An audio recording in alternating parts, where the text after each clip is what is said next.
நெல்லையிலே வாழும் காந்திமதி உன்னை நினைந்து தொழும் எனக்கு நீ ஏகதி.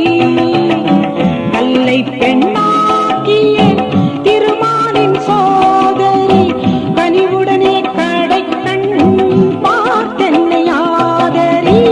நெல்லையிலே வாழும் காந்திமதி உன்னை நினைந்து தொழும் எனக்கு நீ ஏகதி.